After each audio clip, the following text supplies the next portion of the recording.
Cuando hablamos de migración económica, pues hablamos o ponemos en cuestión un principio básico que es bien importante y tiene que ver con la brecha salarial.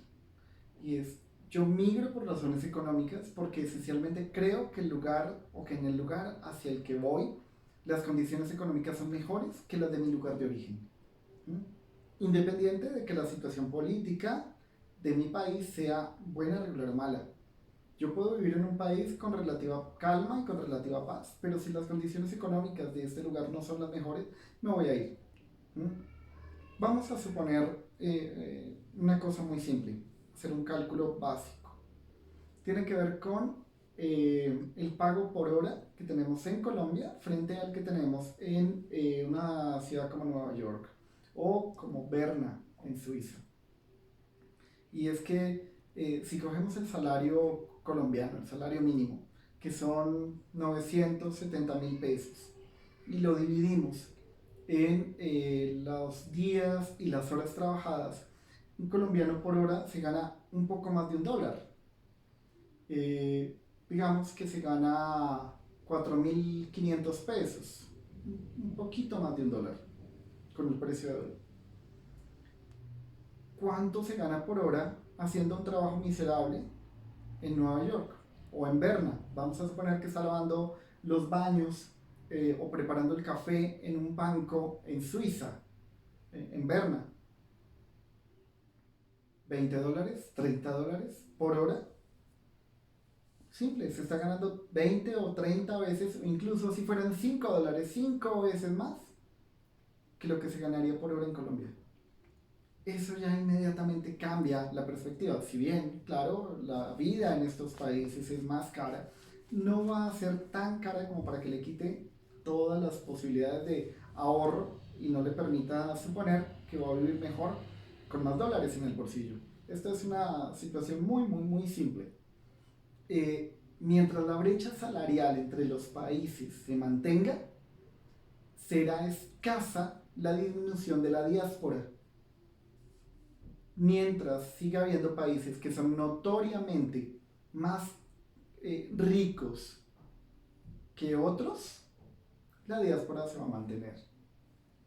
Fíjense que en este momento el sistema sanitario español o italiano o alemán o francés o inglés o norteamericano pueden estar en una situación muy difícil, pero la situación económica global o macroeconómica de estos países no es tan mala como la de los países de África o de América Latina que aún no han tenido embates de la crisis tan notorias como lo han tenido estos países. Aún se vive mejor allí.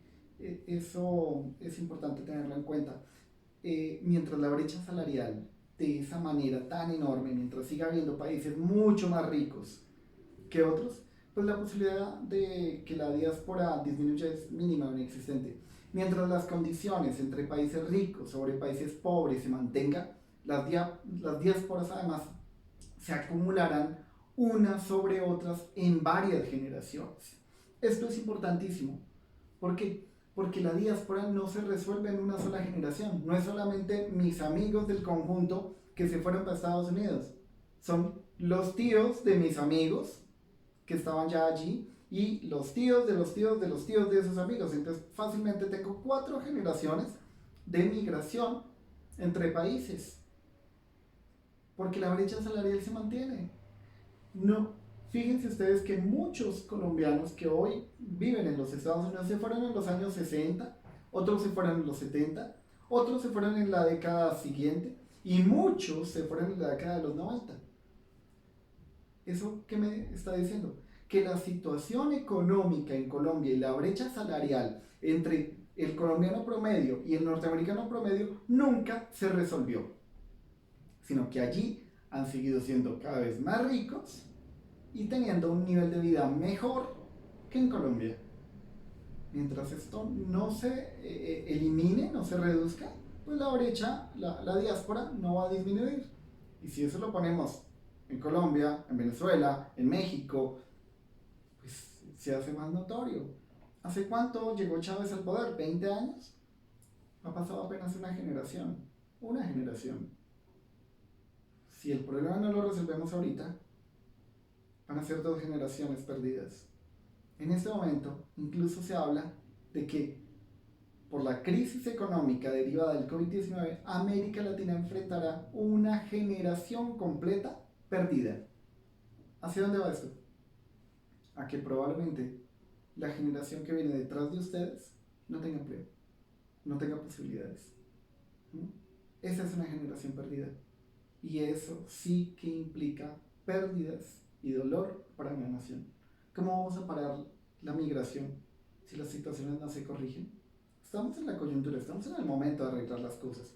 Depende de los gobernantes que tenemos en este momento y por eso es tan importante tener alfabetización política que nos permita pensar en personas, perdón, pensar en programas y no en personas. Dejar a un lado el caudillismo y buscar una verdadera formación política de partido que nos permita crear y creer en un sueño de Estado, en qué tipo de país queremos.